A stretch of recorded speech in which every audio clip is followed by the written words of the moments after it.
Live from MMA Fighting Studios, this is Between the Links.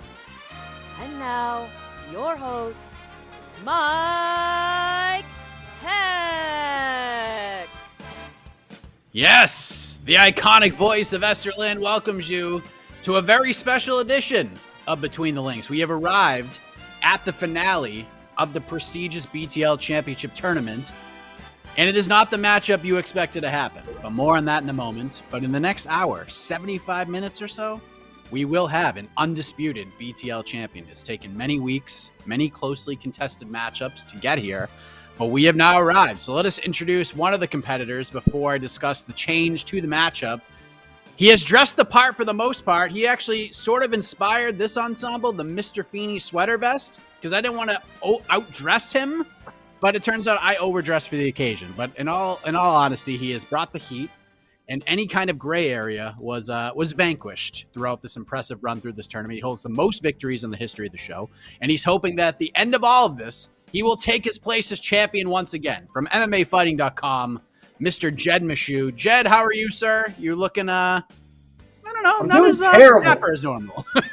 Mike, I'm doing terrible. There's a reason I'm dressed down, because I'm punching down this week. Like, I know it's for the belt, but come on. You guys could have just given me the title at this point. A.K. Lee, man, has twice as many losses, maybe 3 times as many losses, and most of those already came to me. I don't even know what I'm doing here, and so I didn't need to put on a suit. I didn't need to dress up. Didn't need to dress for success. I just have to show up, and I'm going to wax this dude. He's got nothing for me. I don't know what we're doing here, Mike. I don't know. I've been patiently waiting, and this is what happens. I shouldn't be wearing a shirt at all. Shouldn't be wearing anything, because this is nonsense.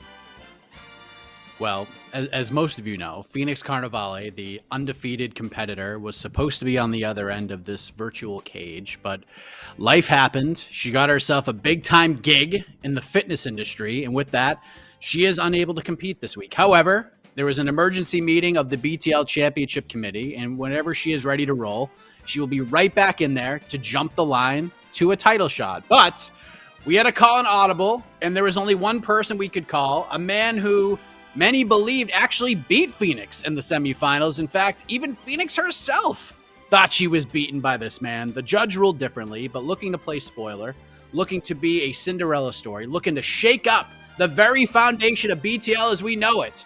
The Prince of Positivity, the co-host of the MMA Fighting Ranking Show, the co-host of On to the Next One, Mr. Alexander K. Lee. Hello, sir. Welcome to the program. Thank you, Michael. First of all, I think everyone should thank Phoenix Carnivale for doing the right thing and stepping out of the way, because she knew, as great a competitor as she is, with all of the respect in the world to her, she knew that I won that matchup. I deserve to be here. When I claim this title, of course, as you said, Mike, she will be welcome to come challenge for it, and I very much look forward to our rematch. Jed, I'm glad to see that he put as much effort into preparing for today's show as he does into doing his rankings every month. So that's good. So I'm not worried at all about today's show. Today is my day. I don't think I've beaten Jed before. I may have come close in the past. Today's the day where I make it over the hump. And he reeks of weakness. I mean, we all see it. I know it's a cruel thing to say. He reeks of weakness. And while I wish I was getting the best version of Jed Meshew, whatever that means, I'll take a win over this husk that is on screen with me right now. Weakness? Come on now. You're the man who I kept up all week long with my new rankings. You're tired. You're coming into this not off a good training camp. You're beat down. I didn't need to go the underhanded route, but I did anyway, because that's what champions do. You play to win the game, even when your opponent shouldn't be standing across the digital arena from you. You know that you wish you were facing Phoenix right now. You wanted that, yeah, because you know that I'm the tougher competition. You know that I get it. She's the bigger name. She's the bigger name. I'm the one who should have been in the finals. Thank goodness I am. You have nothing to gain from this except whatever this trophy, which is wonderful. But I mean, look, we all know it's a belt. Phoenix is the one. When I get sent the belt, I'll let you know if it's a belt or not. But Phoenix is people think Phoenix is the one to beat. I'm here to correct people. It's definitely going to be me. Like I said, though, I'll face her when the time comes. But I'm focused on dethroning this guy right now. All right. Well, I like the fire already. We haven't even asked a question yet, and things are getting heated. So this is good. So let's get into this thing and do what we're supposed to do. Let's discuss the continuation of a fiery feud between UFC president Dana White and Jake Paul, who a few weeks back knocked out former UFC welterweight champion Tyron Woodley in Tampa, Florida. It began with Dana making a challenge to Jake Paul, saying essentially, dude, you think I'm a cokehead?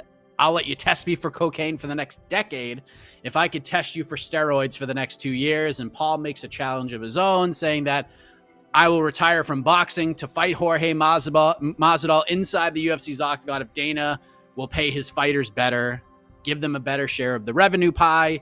White responds by saying, hey, you didn't answer my question. Your manager's a scumbag who used to work for me. You can't sell pay-per-view. My guys are bigger pay-per-view stars than you'll ever be. Paul responded with a fun little retort video, and on it goes. So, AK, let's begin with you. What have you made of this recent tete-a-tete back and forth between Dana White and Jake Paul? I mean, look, it's. I mean, depending who you ask, it's entertaining. There's certainly a large segment of the MMA fan base that is not amused by it at all.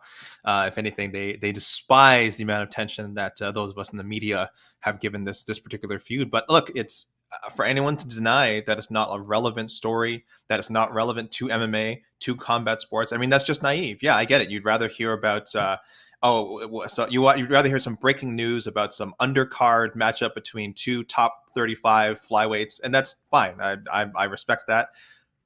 But as far as what everyone's talking about and something that could have actual implications on the business, I mean, how can you not be focused on Dana White and Jake Paul? Now, I don't know if I'm telling people that they have to view this sort of exchange that exists in a positive light. I mean, how do you define something positive coming out of this? I mean, I don't think, at the end of the day, I don't think this is going to change much for people. UFC fighters specifically, I think is who I'm referring to. I know we like the fact that Jake Paul is sort of this disruptor.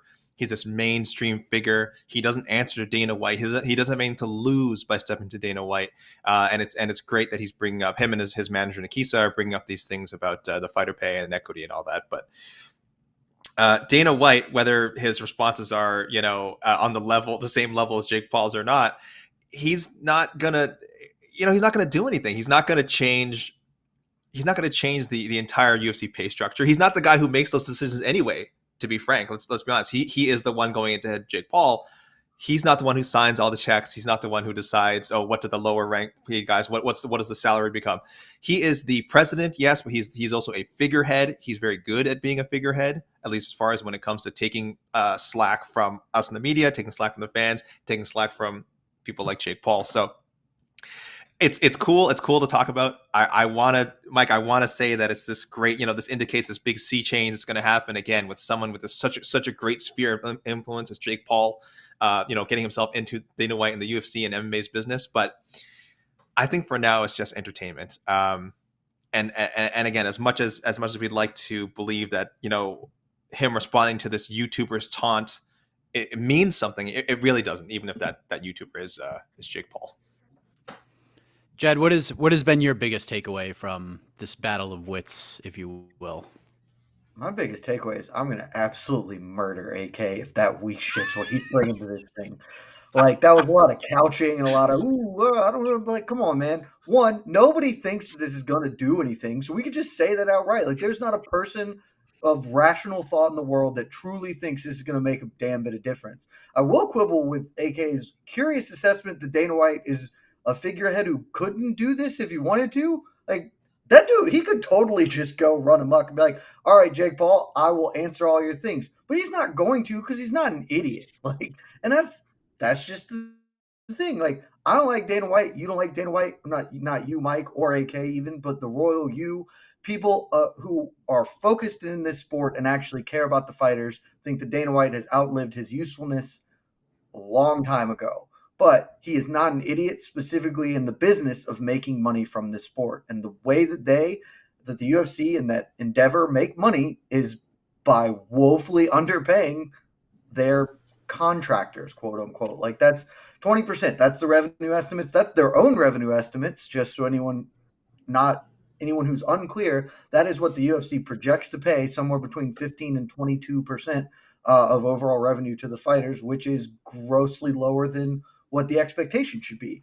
And they do that because they've got a huge overhead from the WME acquisition, and they got to pay that off somehow. And all that extra money goes not to the fighters, to the people with the purse strings. So nothing's going to happen of this. This is a pound for pound debate, right? Like, this is something that we can talk about that, draws interest and gets people going, but is ultimately fruitless, but great for clicks. So tremendous that way. And the one benefit I see here is I do think there's some level of a totality of the circumstances at play. Like, the media has been hammering on Dana White for years about this, and Jake Paul is now doing this. I don't think Jake Paul is directly going to lead to anything, but he is getting the idea of what is happening out to a broader audience than it has ever been given to before. And those kind of things stack up on top of each other. So Jake Paul isn't going to be the dude, but the next guy does it, and more people come to this, and more people get on board, and eventually the forces that be kind of have to cave to overwhelming external pressure. Jake Paul isn't going to bring it himself, but he's just another straw on the camel's back that is slowly building up over time. Now, as both of you mentioned, what continues to come from these sorts of things between these two guys, we're shining a light on fighter pay in the UFC, right? Jake Paul continues to bring this topic up. And for whatever goal he has of this all, it gets people talking about it, right? We're talking about it right now. Fighters are talking about it constantly on different shows. Like, if you have a Sirius XM show and you are a fighter, you are talking about this and you are weighing in. You're either on one side or the other. Some fighters think, Jed, that Jake is doing this for clout. Others think he's actually being genuine about it. Anthony Smith, I believe a morning report, maybe even as today or yesterday, was about Anthony Smith saying this guy genuinely cares about the fighters. He's actually paid money out of his own pocket. Sarah Alpar donated to her GoFundMe. Do you think that Jake Paul actually cares about UFC fighter pay, or is this just one of these things to Dana, just poking him in the shoulder over and over again until he snaps? It's a little of column A, a little of column B, right? Like, I don't think much of Jake Paul as an individual. There are a lot of things in his past and recent present that give one pause.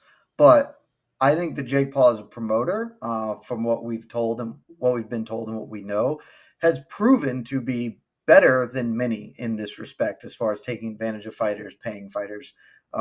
He's early into the game, and so maybe that changes over time. But kind of what he's done thus far in that regard has been pretty positive at the minimum. But to believe that this is a purely altruistic move would be naive beyond credulity, right? Like, he's getting something from this. And one, he's getting a ton of publicity. His name is staying. I mean, he came after the second Woodley fight. He came out and was like, I'm going to take some time off because he had a really busy year, wanted to take some time off. And a great way to not do anything and yet remain in the news cycle, remain relevant, is to poke Dana White like this. And for him, this is just, it's all good PR. I mean, this is an easy win. And that's why Dana engaging in this, there is maybe an argument that him doing it is beneficial for him as well, because no publicity is bad publicity. I think that's probably just not true, because he comes off so poorly because he can't win the dozens against Jake Paul. Jake Paul is built for this kind of verbal social media combat. And on top of it, Jake Paul has all the facts in his corner. Like, Dana White has nothing that he can do, which is why he comes out with, hey, Jake, why didn't you answer my question? Despite the fact that Jake actually did answer his question by suggesting he enrolled in USADA and compete in the UFC, he would be steroid tested. That was like the one big thing from Dana. So instead, he just has to go back to his schoolyard. Well, your manager's a crook, even though he was the CFO of the UFC. Like, he just sucks at this game and he can't play it, but he does. So to me, this is just nothing but easy wins for Jake Paul. He can sit and party and drink and do whatever he's doing and spend 10 minutes to compose a tweet to get all of the good press in the world. And yeah, it's both. He may want to help the fighters. I choose to believe that to some extent he does, but the primary driver is still going to be that this is a low cost and a high ceiling for him from from a marketing standpoint, from a promotional standpoint. AK, what do you think? Do you think it's more column A, more column B? Like Jed said, somewhere right in the middle. Like, does he actually care if UFC fighters get a bigger piece of the pie? Do you think? I mean, it's hard to put yourself in his shoes, or in his mindset. You know what I mean? I think on like a basic human level, he does care. I don't think he's like the worst person. I think, like Jed said, though, I'm not a fan of Jake Paul personally. I think anything he's sort of doing in this feud is incidentally good. I think he and Nikisa have to know that, as I kind of mentioned at the top, they are not going to be the ones who bring this big change to the UFC.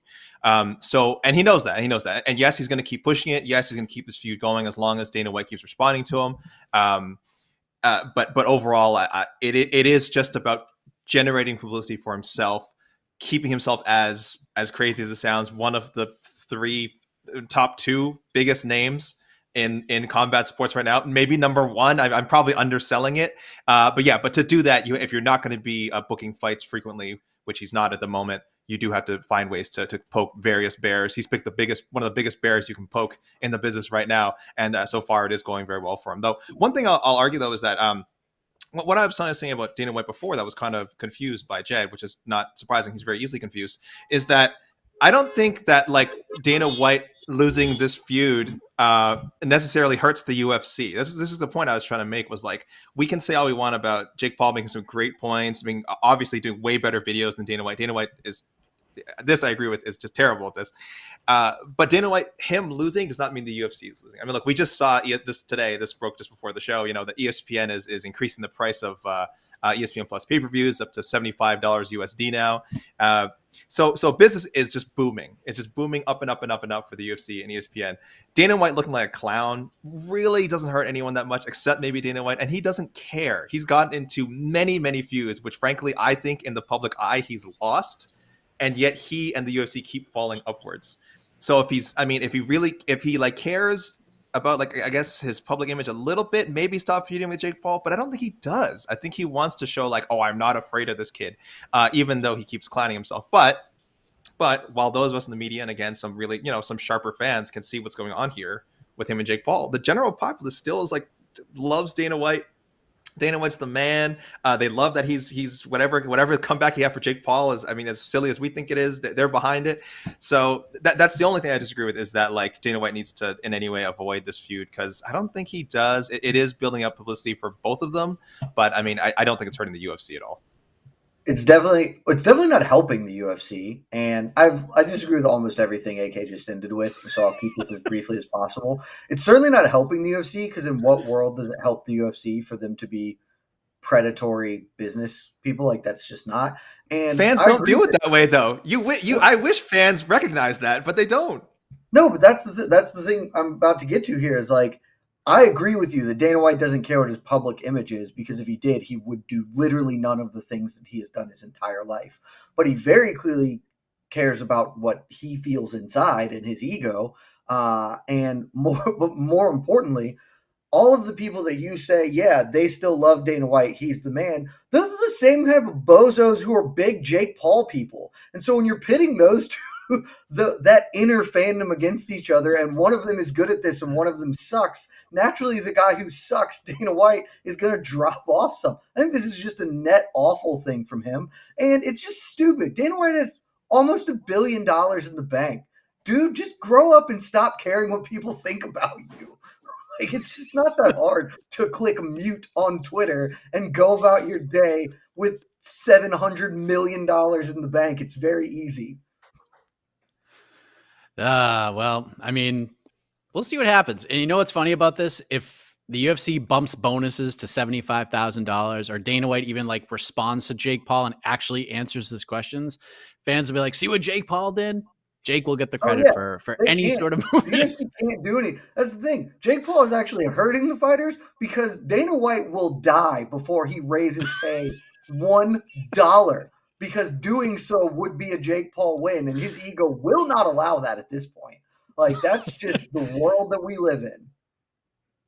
I'm sure 2022 will be very interesting between these two gentlemen. Let us move on. We will move ahead to our second topic, but the first point of this championship battle goes to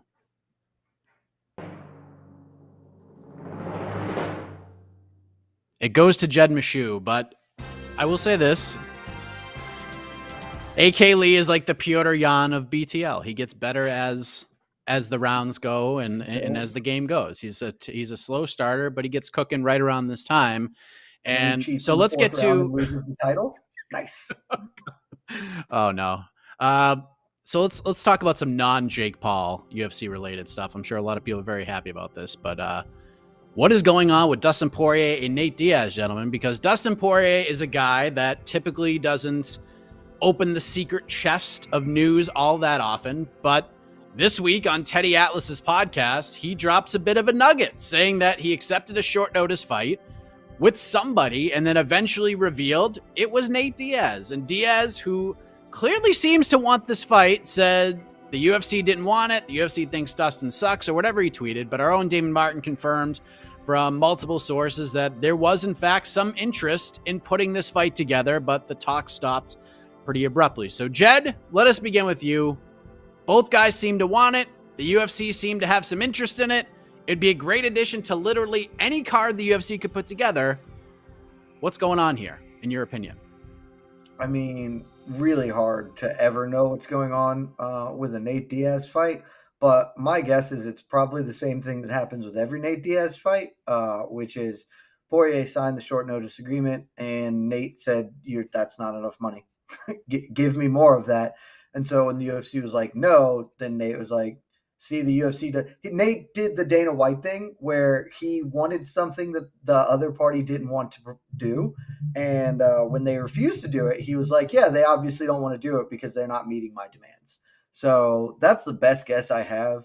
Unless, because I don't, I just don't think Nate Diaz is like a huge liar or whatever, where he is actually turning down a fight with Poirier and pretending like he wants one. That just doesn't really jive with my sort of view on who Nate Diaz is. So my guess is, pretty simply that the UFC wants to pay Nate either what his current contract states, probably just what his current contract states. They can't realistically offer him any less. And Nate saying, nah, that's Dustin Poirier. That's the guy you gave Connor and who's a star now. I want more money. And so that's just the world we're living in. AK, there's a lot of trains of thought here. Obviously, Nate, it's been very public. This is the last fight on his deal. So maybe the UFC is playing a little bit of hardball here. They're not just going to let him go into a fight with Dustin Poirier on the last fight of his deal and then move on to other things. But Nate's a good businessman. If he doesn't like what the terms are, he's just not going to fight, and he's fine with that. So why do you think this fight isn't being put together? Is there just not a spot for it? Is it Nate just saying, no, I want more money? Is the UFC playing hardball? What's your thought here? No, it's the money. It's always the money. It always comes down to the money. I think, Nate Diaz has made enough and has played this game long enough with the UFC that he's going to try and wait him out. Now, this works better for some fighters than others. Some fighters end up getting title shots in these situations by waiting the UFC out. Some people end up getting the big fights they want. I guess that's what Nate Diaz is trying to do here. However, I don't love his chances of for lack of a better word, avoiding a Dustin Poirier fight forever. I feel like this has to happen at some point. It just makes too much sense for both guys. I think one, the UFC would love to see Nate Diaz go out on a loss if this is going to be the last fight of his UFC contract. Probably, of course, they'd rather feed him to Khamzat Chimaev or some other up and coming welterweight that could that would really beat him in an not necessarily entertaining way, and that would send him packing. It's okay, Nate, happy trails, go box, whatever. We've squeezed every penny we can out of you. Go away. So that's probably what they would rather want, rather than giving him a Poirier fight, which I'd heavily favor Poirier, but Diaz, if there's a chance he won it, would hurt one of their existing stars. And again, it's win or lose. You feel like it wouldn't hurt either man's reputation too much. So I can understand sort of the trepidation on the UFC's part, but I'm very bullish though on this fight potentially happening within the first 6 months of 2022. I don't know why. Maybe I'm just being too optimistic. Maybe I'm reading too much into the sort of their back and forth, social media stuff. They're saying, oh, it's, Nate's protesting against it so much that I feel like it's actually going to happen. It's going the other way, almost like a pro wrestling swerve. No, I'm not doing it. And then a week from now, 2 weeks from now, we see an announcement. Oh yeah, this is the co-main 5-round co-main non-title co-main event of UFC 276 or something. I don't know. I'm not sure. I lost track of the numbers at this point. But yeah, it's all coming down to the money. And I know Nate Diaz, and I think Nate Diaz can get more than he's been getting. But I think when he finally signs the contract, it'll be for a lot less than he's hoping for.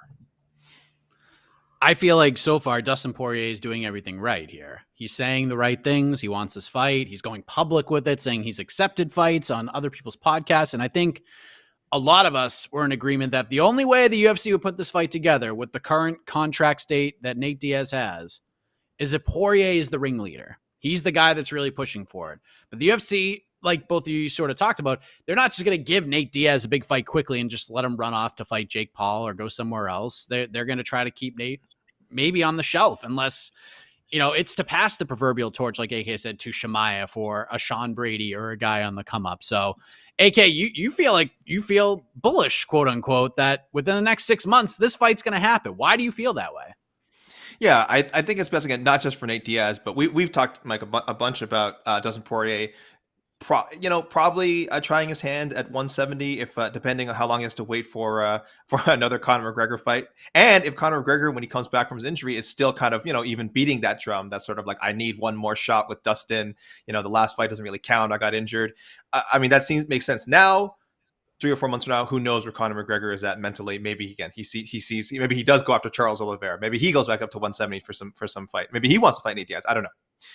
But right now, I think a good option for Dustin Poirier is to try his hand at welterweight. And why not Nate Diaz? Why not that be your first fight at 170? So for his side, I think you're right. He said all the right things.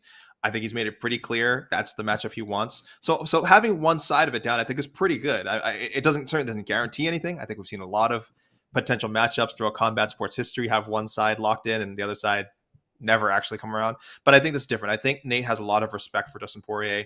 I know he talks a lot of junk on social media, but how he represents himself on Twitter, I think, is probably very different than how he feels about Poirier, a guy who he stands and bangs, exciting fighter, goes to finish fights. It's just such a logical matchup for him. It'd be so much fun. I mean, you're probably getting a performance fight of the night bonus, which I'm sure he'd love. Hopefully it's up to 75K, as we discussed earlier. But and again, I don't think Nate cares if he wins or loses or not. And if he lost a decision to Poirier, he wouldn't count it as a loss anyway. So Nate just wants to get that last fight of his contract done so he can move on. And like I said, he can wait it out. But for every month that he doesn't sign to fight Poirier or someone else, that takes away from whatever his goals are afterward, whether it be boxing, whether to do MMA, form his own MMA promotion with his brother. I don't know. He's going to have to fight eventually. And I just think Poirier is such a great option for him. And I think the UFC will see it that way as well. I know they want to have their own agenda regarding both fighters, but there's money to be made there. So just make it and then, let Diaz go.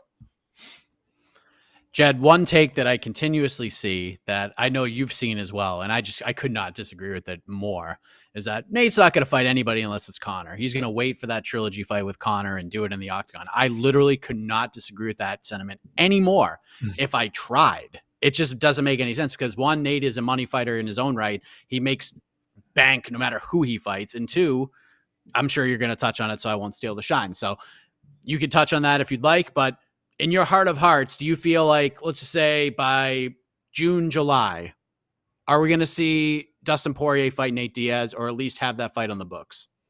My guess is yeah. Look, it's hard to get into the mind of Nate Diaz, like I said at the start, and it's difficult to even want to try because if I'm him or if I am in his corner, if I'm one of his guys, I'd be like, Nate, just say yes to whoever. It does not matter who they present you. Just say yes and get out of this contract. Like that's it. You have so many other opportunities available for you as soon as you leave the UFC. Just say yes. And so, even if it's Khamzat Chimaev, legitimately, maybe the most Diaz thing ever that would be incredible, and I've been secretly hoping for this the entire time, is that he says, screw it, I'll bang with Chimaev. He gets in there, he immediately walks across the cage, taps on the mat 3 times and scoops it up and is like, there's your last fight, Dana. Now I'm gone. Jake Paul, where are you at?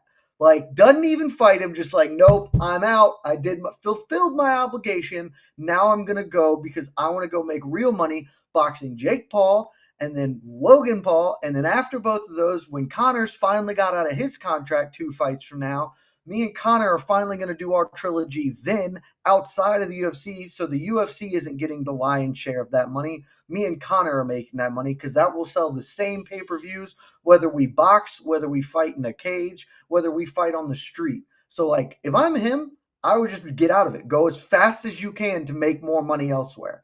That's not Nate. I don't know what Nate's holdup is, what's going on. The UFC contractually they cannot shelve him forever. They have to offer him fights.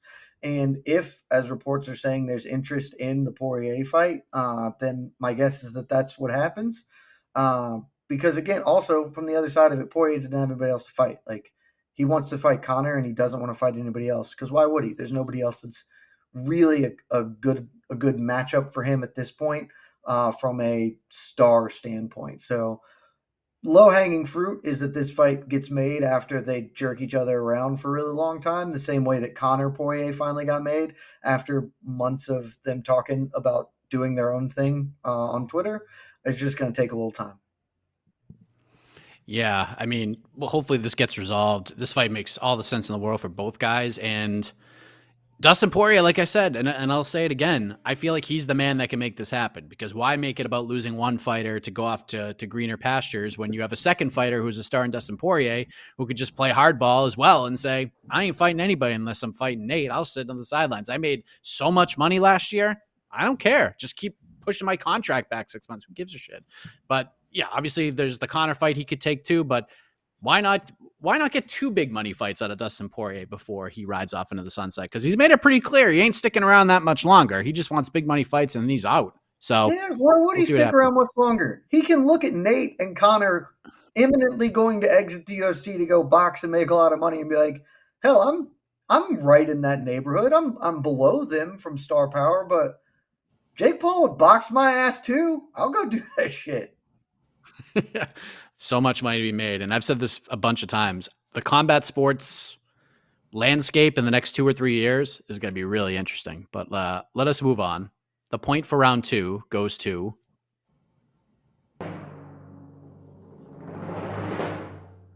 close round, but it goes to Mr. No Mercy, Alexander K. Lee. It is 1-1.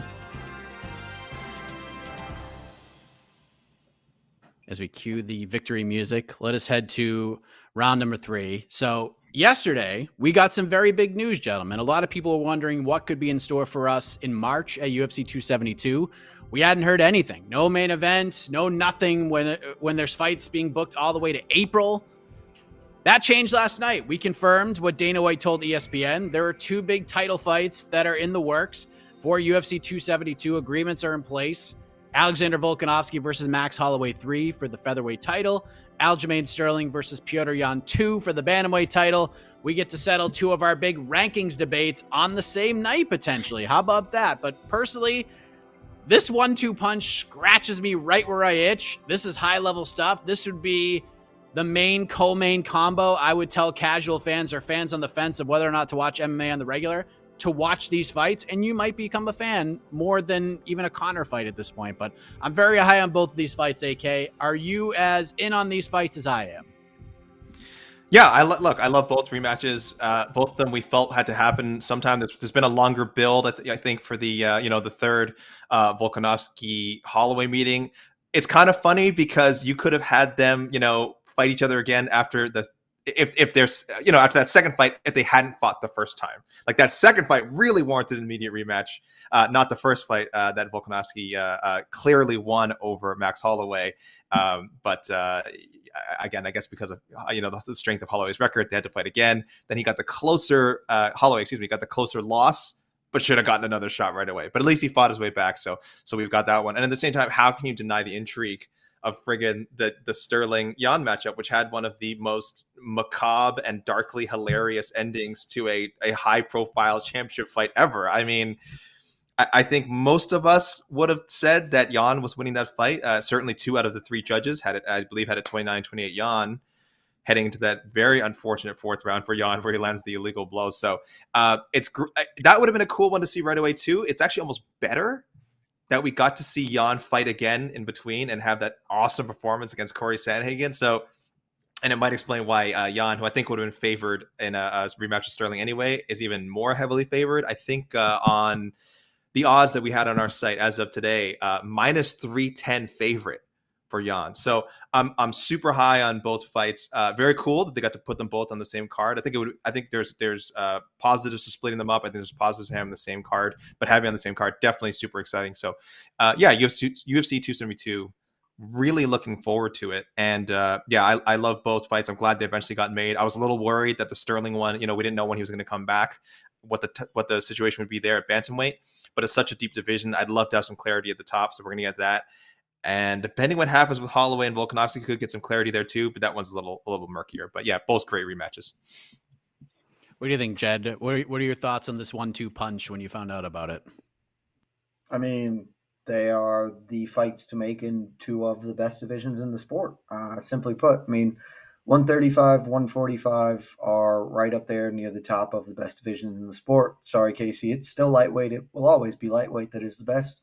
But anything from 170 to 135, the fights that happen there are bangers. And the top 50 dudes in those divisions are substantially better than the top 30 dudes in other divisions. So at featherweight, I think that is not. I am more interested in the bantamweight fight because the Volkanovski Holloway we've seen twice, and despite the fact that those fights were pretty different from 1 to 2, I think the overarching story, the narrative of those fights, is pretty clear to me that Alexander Volkanovski is better than Max Holloway. Pretty simply, in that first fight he won very cleanly to me. In that second fight. The fight was very close, but Holloway made wholesale changes between the two fights, which is a credit to him that he identified weaknesses, built a new game plan, and enacted it, and was having a lot of success. The problem is Volkanovski, in the middle of that fight, figured out what Holloway had done and adjusted, and then was winning at the end. Whether you think Holloway won the fight or not, I think that second fight is pretty clear. The middle round was the swing round. Early 2 were Holloway, back 2 were Volk. So to me, that kind of tells me all that I need to know about that matchup. Whereas they are both really, really good. Max Holloway is the second best featherweight unquestionably, and will be competitive against Volkanovski. But if they fight 100 times, on average, Volk's going to win more of them. He can make more adjustments. He can build his game to combat Max more effectively than the reverse there. So I will watch that fight 100 times, and I'm always excited because it is the highest level of MMA we get. But there is a part of me that's less interested because I feel like I know what I'm going to see, even if maybe exactly what I see or the texture of it is slightly different. With bantamweight, totally different.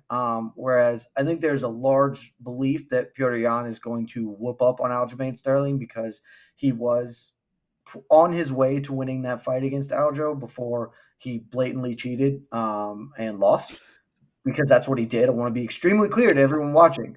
That was a deserved loss for Petr Yan. He stood over top of Aljamain Sterling, who was on his knees for 7 full seconds, punched him 6 times in the head, and then said, screw it, now I'm going to knee you.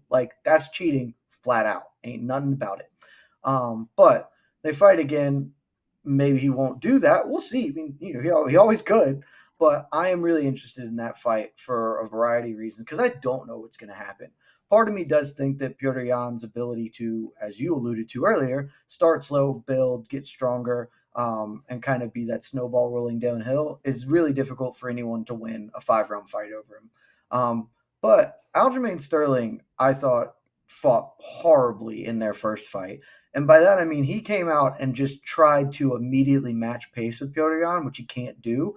And he gassed out. And I think he learned a lesson from that fight because it's impossible for me to think he viewed what happened and was like, I should just do that, but better. I think he's going to have a much better game plan. He's going to work with range a lot more. He's going to take advantage of Sterling's slow starts and still be more competitive deeper into the fight. I'm really interested to see exactly how it shakes out. If Sterling can make grappling more part of this fight, I'm really fascinated by that bout. So to me, that's the one I'm by far the most excited about. AK, which one of these fights intrigues you the most? If you could only watch one and you can't know the result of the other for a week, which one are you picking? Man, I agree that I need to see that resolution, between Sterling and Yan.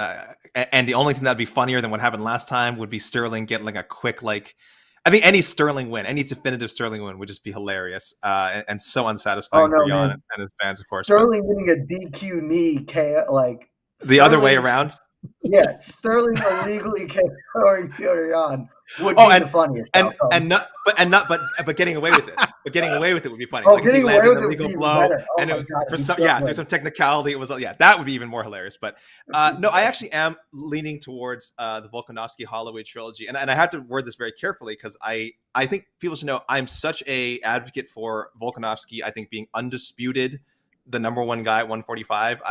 If anyone's seen our voting, we have a couple of people on the panel who have kept Holloway up there. That's fine, whatever.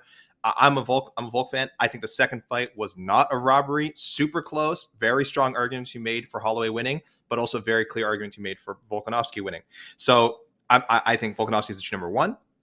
I don't think the second fight was a robbery. I think he's a very legitimate 2-0 up on Holloway. But I am very aware of of how close that fight was.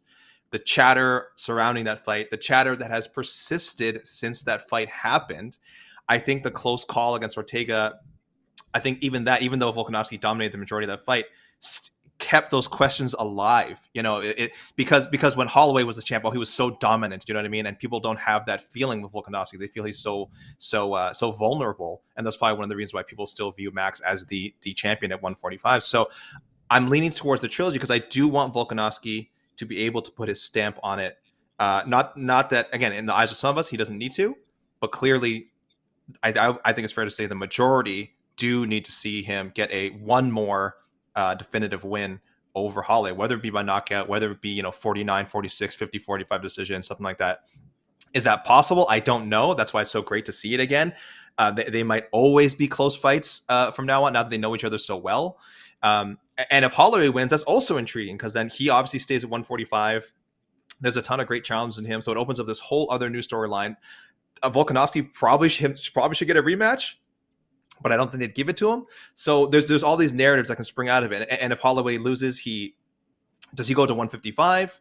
Does he stay at 145 and just knock off contenders? I don't think he'd be satisfied doing that, but it's certainly an option. So yeah, just based on wanting to see the fight again, Volkanovski, quote unquote, still having to prove something, and all the storylines that could branch out of it, regardless of who wins, whether Volkanovski or Holloway. If I had to choose one to see first, it would be Volkanovski Holloway 3. Okay, very quickly, AK, true or false? In March, UFC 272, this will be the last time either of these matchups take place in 2022. False.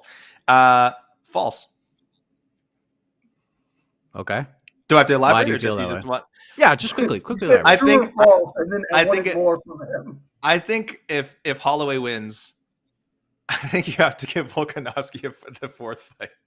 So that to me, I guess that says I'm more confident in Holloway winning than I am in Aljamain Sterling. Aljamain Sterling winning, but because I think if Yan wins, then you don't see the third Aljamain Sterling fight so soon, and vice versa. Actually, I think if Sterling wins, I don't think he gives Yan an immediate rematch. So then, depending unless you think these guys are defending 3 times a year, which is hopeful, but not everyone. That's not really regular for a UFC champion these days. Then it won't happen this year. But Holloway and Volkanovski, yeah, there's that one outcome. Holloway winning in a decision, then I think he has to give Volkanovski another shot, and I think it happens within the next 10 months. Jay, do you think any chance we see either of these fights more than once this year? No. I mean, there's a chance. If Holloway wins, I agree, but I'm going to confidently pick Alexander Volkanovski to beat Holloway again. And regardless of the outcome in the bantamweight fight, they're not running it back. That division has too many stacked up contenders. Unless there's like a draw, which would also be really funny. It would be genuinely hilarious if there was a draw. But nah, they've got too much other business to handle at 135. All right. Well, we have one more question, regulation, and could it be the last question of the entire tournament? This will be a fun round, but the point for round 3 goes to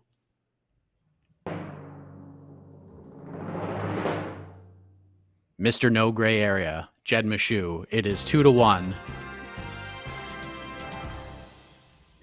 Now, before we get to the question, on Sunday, on the MMA Fighting Podcast Network. There will also be some video of this as well. The On to the Next One predictions extravaganza for 2022. Some incredible buy or sell questions have come in already from the listeners. Plus, we'll make our muy caliente bold prediction for the year. We'll predict UFC champions at the end of 2022 and much more. But this final question of regulation sort of ties into the bold prediction theme. And Jed, we're going to begin with you here. This could be from the UFC or Bellator or PFL, combat sports in general, whatever you think. The question is, what is your bold but not impossible prediction for 2022? You're already riding an incredible high with the Juliana Pena pick from the end of 2021.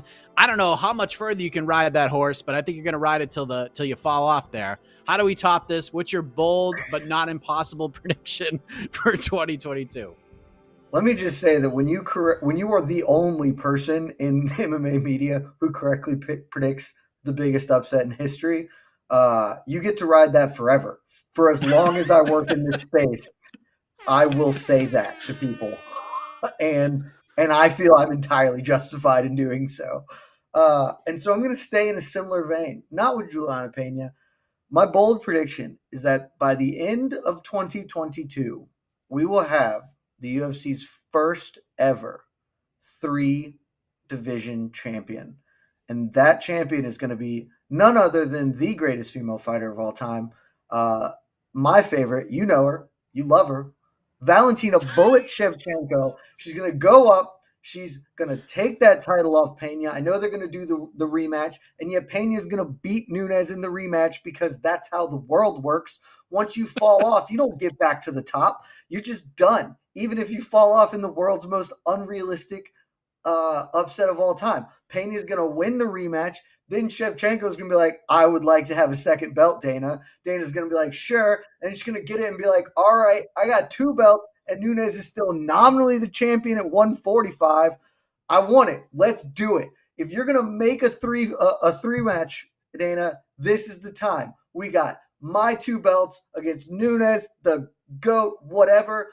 Let's go. First 3-division champion ever. That's my prediction. 2022, the first 3-division champion ever in UFC history, maybe MMA history, though. I don't want to say that because it's possible that I'm not thinking of somebody from some other larger promotion, or even smaller at this point, frankly. 3 divisions is a lot of divisions to be champion of. AK, what you got, man? I know we're going to get really, really spicy with these predictions later on this week, but what is your bold but not impossible prediction for this year of our Lord 2022? I don't know why for a second there. I thought Chad was going to say like Henry Cejudo was going to come back or something and take the title from Volkanovski or Holloway. And I was like, why? No, don't do this. So we're clear. A 3-division champion. If Cejudo does do that, I think I still get to claim it. I think I still get to claim the prediction. You can get a all quarter of a chips BTL are point behind Shevchenko. Yeah, that's of course. As they have been for many, I will say, as they have been for many years. I've been driving the Chevy truck, man. Goodness me. I'm going to stick with women's MMA. I think, and here's why. So I think, and I always say on shows this is going to happen. If we're going bold, let's go bold. I think Bellator and PFL will find a way to do some sort of co-promotion in 2022. I know that's very rare in MMA. It's extremely rare in North American MMA, especially. But I think, as we said, the landscape of combat sports keeps shifting so much. I don't know exactly how the logistics would work out. We need to know where PFL is airing for one thing. Obviously, if they somehow end up as part of the CBS Sports family, then that would grease the wheels and make it a lot easier. But we don't know. Maybe they go back to ESPN. Maybe they end up with like Access TV or some other channel I'm not even thinking of. You know what I mean? Maybe they end up on Twitch. They're going to Twitch stream all their cards. So I don't know how that's going to affect things. But I think they are going to co-promote, and it's all going to be revolving around Kayla Harrison. That's why I'm saying I'm sticking to the topic of women's MMA. She's not a star on the level of a Ronda Rousey, okay, and she never will be. I know we have to kind of keep making those comparisons just because of her dominance, the judo background. They trained together once upon a time, so there's all those very obvious connections. But they appeal in a very different way, different personalities. But I think it would be worth a shot. I think even though I've been saying for the longest time, I do think Kayla Harrison will end up in the UFC and fighting Amanda Nunes. That can happen much further down the road. That can happen in 2023 possibly if Amanda Nunes is still around. But most people say she's going to go to Bellator, and I agree. However, I think that'd be a tough loss for PFL. So I think they need to work out some sort of deal, whether it's under the table or whether it is sort of this public thing where they say, well, yeah, she's going to do our tournament, and then end the tournament, we're going to send her over to face Cyborg or something like that, or we're gonna, or we'll send her over to Bellator to take a fight against one of your fighters, PFL versus Bellator. It's a very cool idea. I think it's something people have wanted to see for a while, especially for the PFL to be able to take not just Kayla Harrison, but any of their tournament winners, and wouldn't it be cool to lend their tournament winner out to another promotion to see how they would fare, sort of a champion versus champion thing. It would be a really great way for PFL to cap off its season, and also so its fighters wouldn't be inactive for like 4 months or whatever, 6 months after the season's over. So optimistically, and just throwing it out there and being bold, let me see this co-promotion, Bellator PFL, work it out somehow. I don't know how the money gets split. I don't know how the viewership gets split and all that, but there's smarter people in this, behind the scenes than I who can put this sort of thing together. Kayla Harrison is the name that can draw that interest from people that can make this viable. So that's my call. We're going to see some co-promotion around a Kayla Harrison fight. I love it. 2 women's MMA selections for the bold yet not impossible prediction for 2022. With that, the point for round number 4 goes to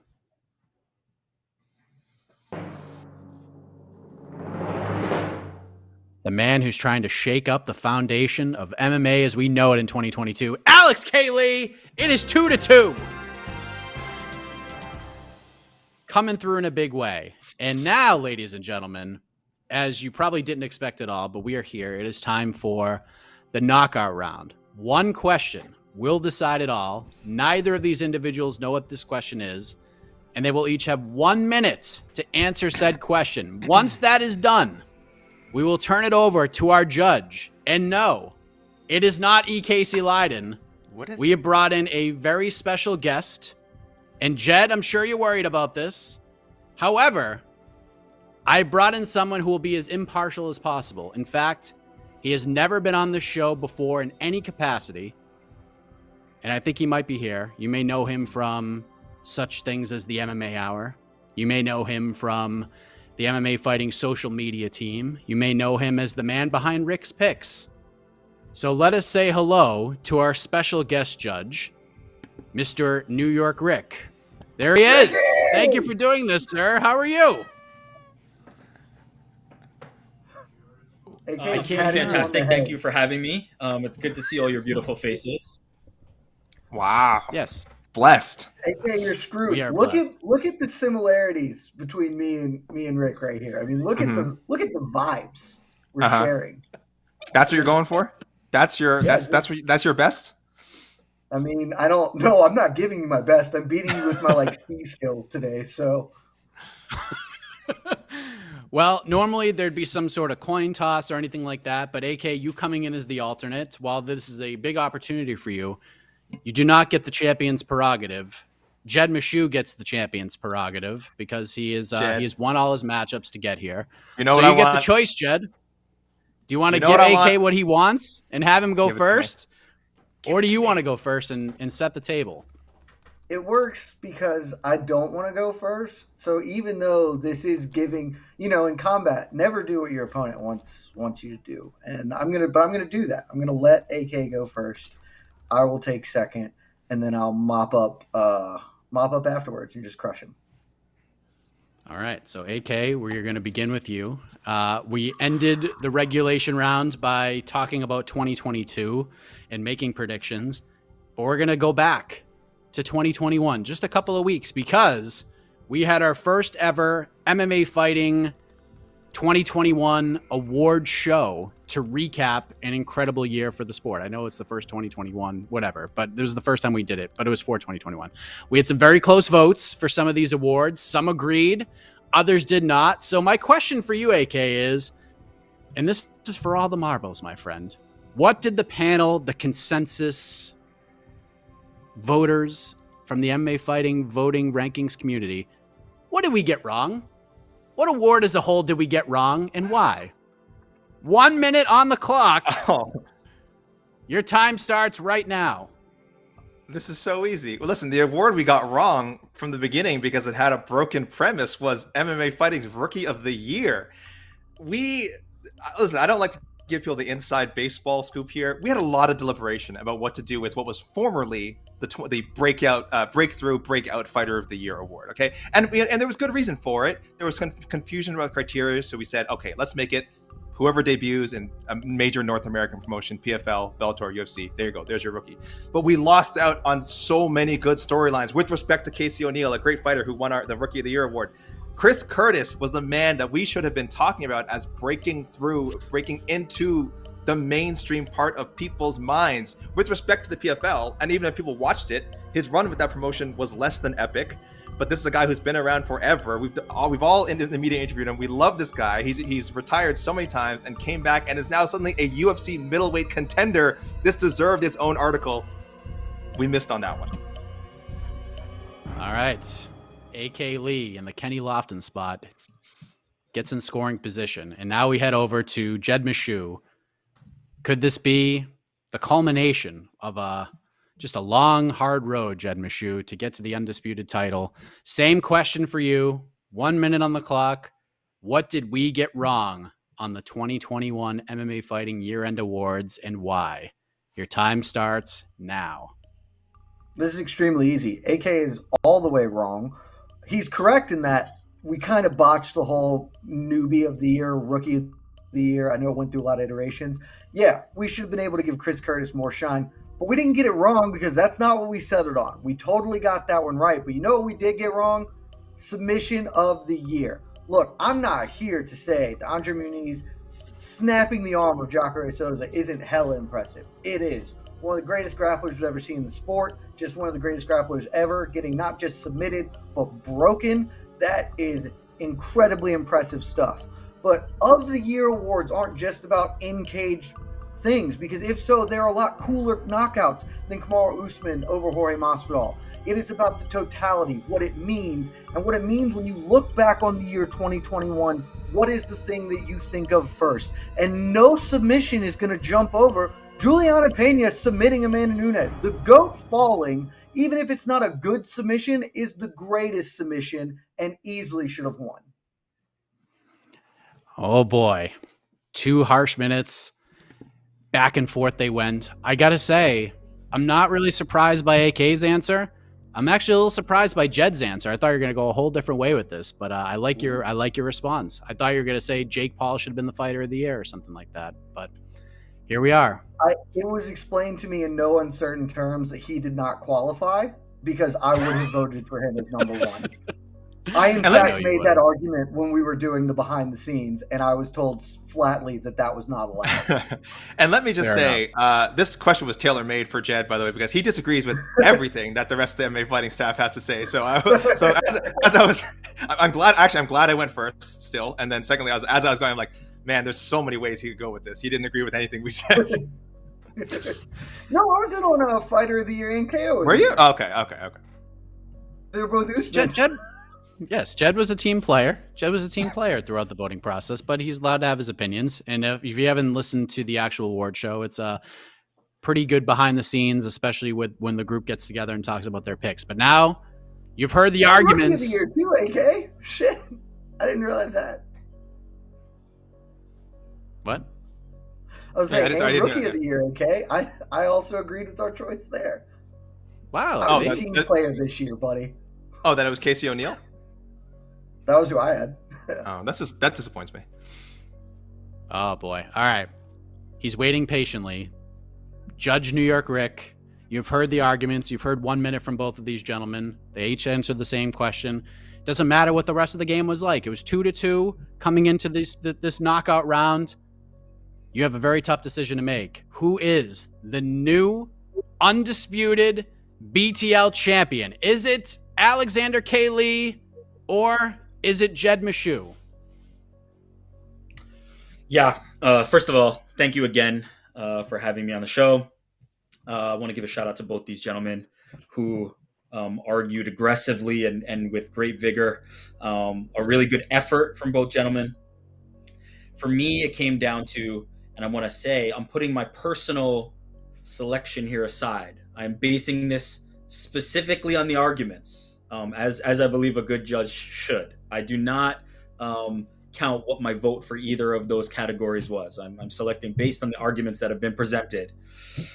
In the case of AK Lee's selection for Rookie of the Year, and in the case of Jed Meshew's selection of Submission of the Year, I thought that both attacked the rightful winner with vigor and presented very good cases for who they thought should be the rightful winners.